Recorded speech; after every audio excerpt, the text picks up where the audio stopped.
airline. I had to call the people in Berlin. I was like, is there any way I could book my ticket and everything else a day later? Because I literally have to fly across the country to the other state to get my passport and then fly back here and then fly out on the next day, hopefully. Welcome to Launch It, the Podcast Maestro, your gateway to becoming a thought leader in your field. Dive into the world of elite podcasting and master the art of influence and inspiration. And now, podcast personality, award-winning author and actress, Anne Scottlin. Hi, welcome back again to Launch It, the Podcast Maestro. I am your podcast maestro, Anne Scottlin, and I am so glad to have you with us here today, where we are going to talk about the next episode in my Podcast Power Playbook.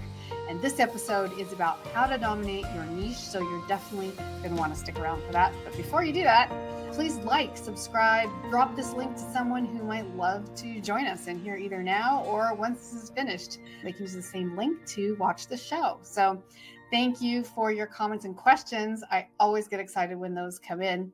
So getting right to it. So last episode, we talked about defining your brand identity and how important that is from the overall identity, whether it matches your business, whether it's separate, whether they need to be complementary, or if they're fine being independent.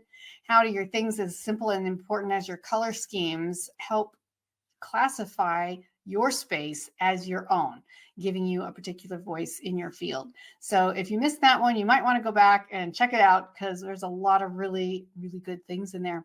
And part of the point of consistency, which is part of what we're going to talk about today in dominating your niche, is really building that loyal audience, because audiences are loyal for several reasons, but one of the big ones is when they tune in, they always know what they're going to get. They don't necessarily know exactly what it's going to be about, but they know what they're going to get, and they know they're not going to go away disappointed or disenchanted or hear something they weren't expecting at all. So we're going to give you some examples of that and some amazing tips just for you on how you can bring that consistency to your own show, whether you're doing it on your own or whether you're someone I'm working with. These will be points that you're going to be really appreciate to have. So consistency is such a weird word, right? Like everyone, I don't know, the first word that always comes to mind, the first thought about consistency is like going to the gym. And you're like, ugh. I think that's more of an illustration of lack of consistency. If you get that ugh feeling, that's because you don't go enough. If you're like, yeah, that's amazing, then that's good consistency. I was trying to think of what are some areas in my life in general where I tend to be really consistent and what happens when I don't be. And I was just thinking, because about 2 weeks ago, I was getting ready to go out of the country. I was going on a business trip to Berlin, and I had my passport, my travel bag, my everything packed. I'm a huge advanced packer. I'm very particular about everything. I know where everything I keep all the time, where all my secret compartments are, where my passport always is. And I was just about ready to go. So I was flying out the next morning. And then I said, oh, you know what? I'm just going to get my passport out and put it with my purse. I'll take it out of my secret spot where I usually store it. Well, I am in another state right now, and I have been for a few weeks working. And when I went to my secret passport place, I realized it wasn't there. It was at home in the other state. And you cannot fly without a passport. It doesn't matter if you have a passport card, that works for like domestic flights. No, you actually have to have your real paper book passport.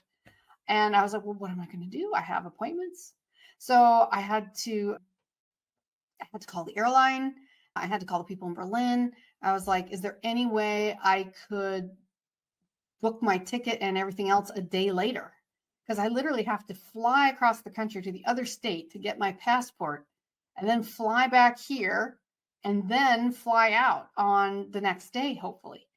And after much complications, they said that could work out and we could do that. So I literally had to fly out of state, go home, get my passport, fly back all in one day, and then get ready to, again, try to leave the country, which worked that time. But it's one of those things, whenever you're inconsistent, it throws a major hang up in your plans. If that wasn't a major hang up, I don't know what. You don't know the panic associated with all that. I should have told the story with all the spice that really involved, which was absolutely freaking out. Oh my gosh, I'm going to miss my flight. They won't let me on the flight. What about the people waiting for me in Germany and have me scheduled for stuff? And what can I fix that? Will they change the schedule? What if the airline's out of seats? What if I can't get the same? I mean, just on and on and on.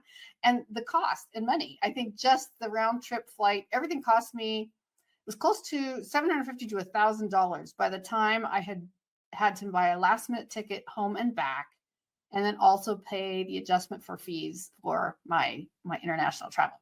So when you aren't consistent, not that we don't make mistakes, but when we're not consistent, there's a price to pay. And, just having your audience always know that you're going to show up and you're going to deliver is hugely important. And it's like, if you don't have your passport, if you show up at the airport and you're like, oh, I don't have a passport, they're like, well, see ya. Anyway, so this is just more about consistency in your actual week-to-week behavior in your podcast. And that includes your consistent format. That includes your tone and your style, and even how you name your episodes. What? Yeah, I'll tell you a little bit more about that. So first of all, your format consistency. What does that mean, format consistency? Well, it's pretty much having a predictable. I just love how I'm talking today. Having a predictable structure for your episode, so the audience knows what you're going to start with, what the middle is going to be like, what kind of examples you tend to give, what the end is going to be like. So there's like a comfortable progression of your episode. Just think of your favorite TV show, right? If you don't hear that entry song that you're always used to, the theme song, if you don't see the commercial clips at the regular spaces, if you don't see the credits where they normally are, it throws you off and you feel funny. And instead of just sinking into that normal comfort zone, you're like, hey, wait, they changed this. Or you're one of those people who gets really annoyed when they change things on shows. Like in the next season, they change up not only the picture, but sometimes a lot of other elements. And you're just like, no, this is not what I signed up for. So consistency, you want to satisfy your audience's expectations. You want to have professional appeal, so they always know what they're going to get. So one of those easy ways to do it is, I should have played my intro here, memorable intros and outros. So I've been using this music that I use for a long time. People identify it with me. It's copyrighted, personally copyrighted music, so that I won't have anyone ever complain that I have stolen their content. Because as you know, a lot of stuff on YouTube and everywhere else that says uncopyrighted music material is fine, even if it is uncopyrighted, if it's been used by any other person on, say, YouTube or elsewhere, it's flagged as not being your own. So if someone else tried to use my theme music, they would probably be flagged, not because I personally flagged them or complained, but because the algorithm would say, hey, this is already out on the net somewhere that's not affiliated with your name. This isn't your music. I had a huge problem with that a few years back on one of my earlier podcasts, where every single week when I would put it out on some of the platforms was no problem, of course, but on YouTube, it would get flagged and paused every single week. And every week, without fail, I would have to send this notification back. I have written for permission from the person who created this music.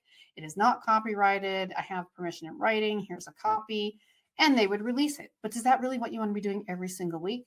And then you also run the risk. What if you end up airing it or a replay on a new platform that catches it and spots it again and gives you a heck of a lot of problems for it? So you want to avoid that. But you do want your intro to be memorable. So, for example, the popular podcast Serial, I don't know if you know that one. Every single episode opens with this distinctive, suspenseful theme music, Sarah Koenig's show.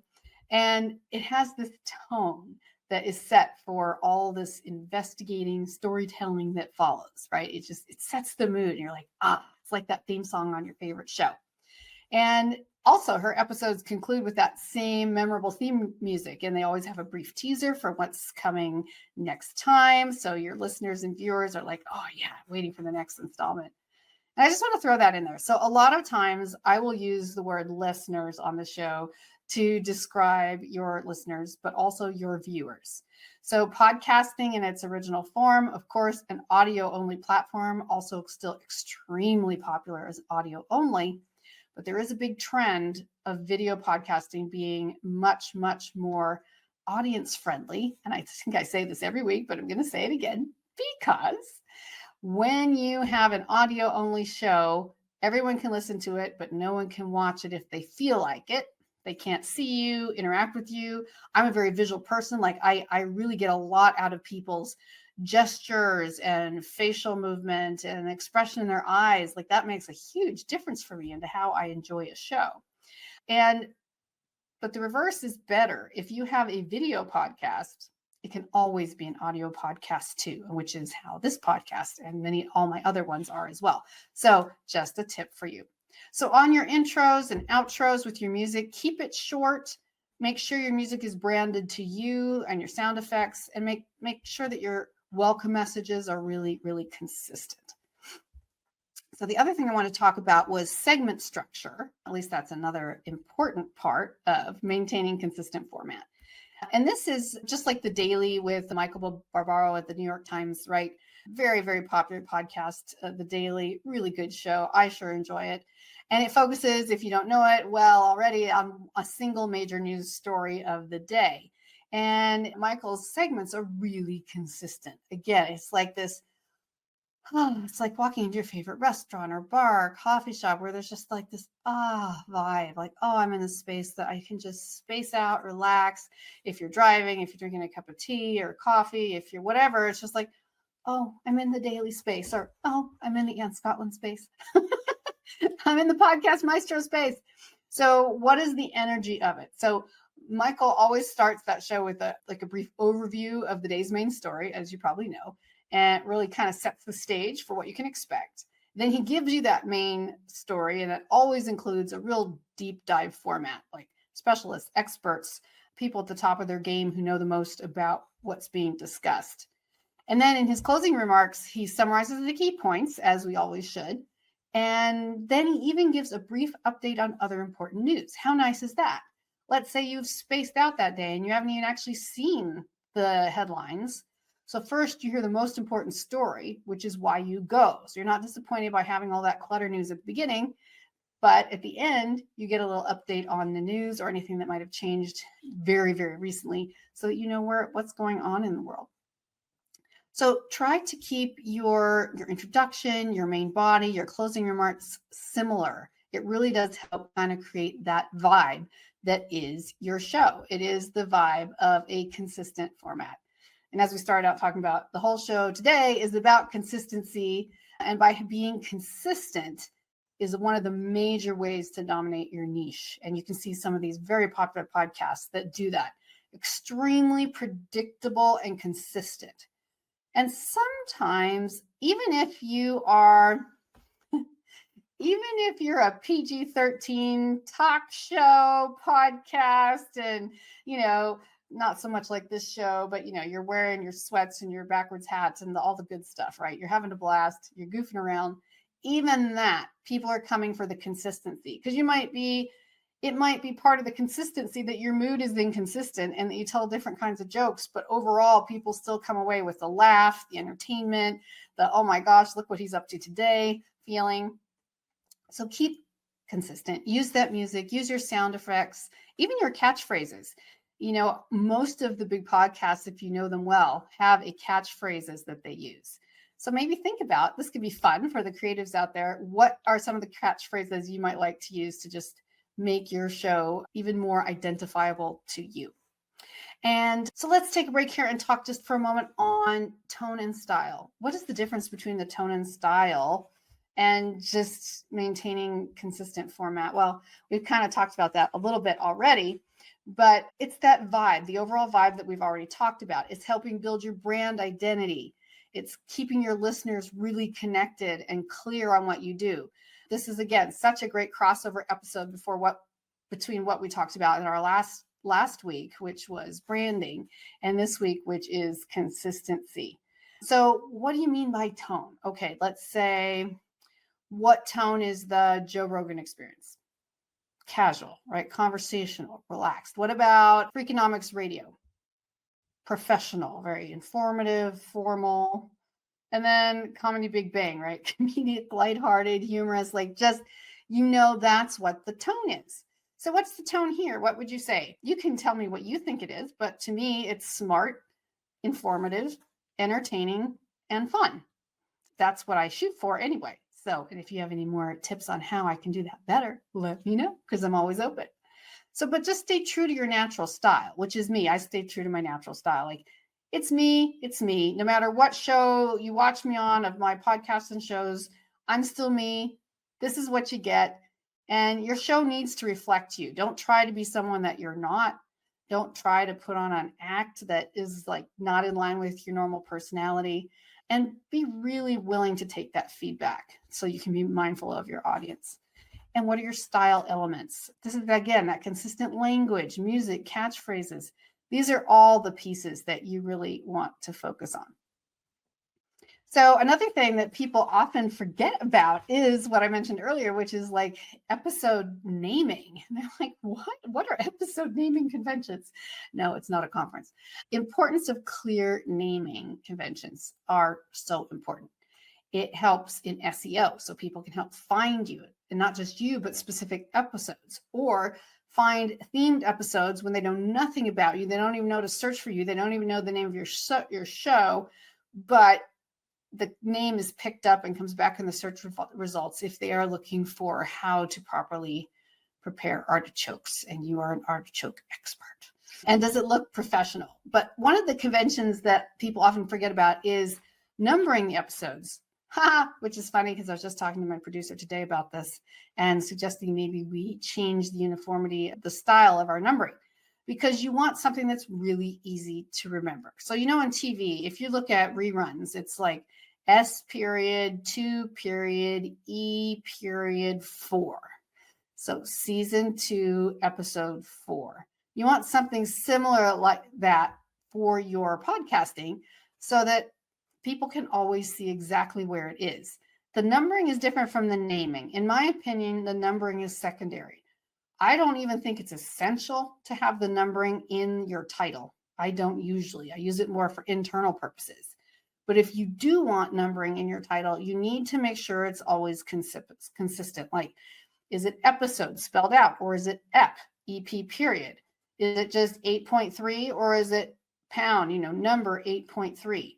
What is that format? Keep that line of numbers and letters and punctuation marks identical each week so that it's at a glance people can see, oh, I've already seen this one, right? And your title, clear, concise description of the content. Don't make it so vague, and even if it's a great and hilarious title, if it's too vague, people won't pick up on it if they're searching. It won't be picked up by SEO. If your hashtags are not clear, if your title isn't clear, they'll probably just miss it. So it's a very fine line between keeping it fun and entertaining and also being exactly what it is or close enough. So like for today's episode, first of all the episodes in this 10-part series are called the Podcast Power Playbook, because this is all part of my Podcast Power Playbook. And so what it would say is the Podcast Power Playbook, how to dominate your niche. Now, what I didn't say today in that title was consistency. Consistency is the element that I'm discussing today. Now, I could have put that in there. That was an option. I made a choice. Consistency, how to dominate your niche, consistency. It could have gone either direction, right? Keep your content consistent. The reason I didn't was because we already had the prefix of the series, the Podcast Power Playbook, how to dominate your niche. But I could have said the Podcast Power Playbook, keep your content consistent. But if you were just browsing through and you weren't searching, it's a kind of a random, I just don't see people in there searching podcast consistency. Like, where does that come up from? But niche, I see them searching that. Dominate, that's a powerful and meaningful word. Dominate your niche, that is how you dominate your world. Okay, so sometimes you have to make a choice. So I kept it attention-getting. I kept it married to the series title, but I didn't make it so long that it went on and on. One more little parenthetical tip for you there. If you make your titles too long, they won't show up on some platforms. It just depends. So if you're on Apple Podcasts, Amazon, whatever it is, If it's too long, it will only show, maybe when you're clicked on your episode, you could see the whole thing. But if someone's just scanning episode titles or something that's in the feed, it's only going to show X number of first words or a total number of letters. So you want to make sure that the most important information stays at the front, or better yet, that typically your title is short enough to fit in the preview. My standard at the moment is usually making sure that my title, the entire title, fits in the preview view on YouTube. So not when you click in, but in the preview. So if you go to my playlist, for example, and you can see the notes to find where the playlist is, and you click on playlist, you'll see all the thumbnails of recent episodes. And as you scroll down there, I want people in those one-liner spaces that define each episode to be able to see the entire topic, the entire name of that episode, so that they don't just say how to dominate your blah, right? Or the Podcast Power Playbook, and they can't see. If you have 10 of those in a row, the Podcast Power Playbook, and they can't see the extension, it's not really meaningful, right? So these are those little nitty-gritty things, but I told you that's what this show is about. It's helping you realize how important some of these small details are. And for some of you, you love learning this stuff. You already have podcasts, or you're excited about starting your own. And these are the details that you're going to use to really help rise to the top in a short amount of time. Or if all these details make you want to just hold your ears and close your eyes and I can't, it's too much, I'm overwhelmed, then talk to someone like me who can do it for you. Plug and play style podcasting, where you just get to be the queen, king, or whatever your orientation is of your podcast. And we do all the hard work. So you pick. All right. So going back to, we talked about style, consistency, branding, episode naming, all these things that are really relevant to what makes your show not only stand out, but also stay consistent. How do you stay consistent throughout? In general, be descriptive, be concise, use smart keywords in your titles, and also be careful in your format. Make sure that you have the beginning, middle, end, or the beginning, transition, middle, transition, end, transition. For example, if you have a 5-minute segment every week that's an interview of a guest, not the whole episode, but maybe just interview, put that in the same place. So say you talk for 10 minutes, then you interview a guest for 5 minutes, and then you have some sort of out on the street video, edutainment piece that comes at the end. Always have them in the same order. Don't do the on the street interviewing at the beginning and your talk in the middle and then your guest at the end. Just pick the order that makes the most sense and keep it the same. Again, it pulls people in, lulls them to sleep gently, happily, in their happy space. They know what to expect. They're not shocked. It's not like a totally new podcast experience every time. It's new content with great new information that still helps them feel the same and not be disappointed, and that their expectations are going to be met. So hopefully that helps a lot for you.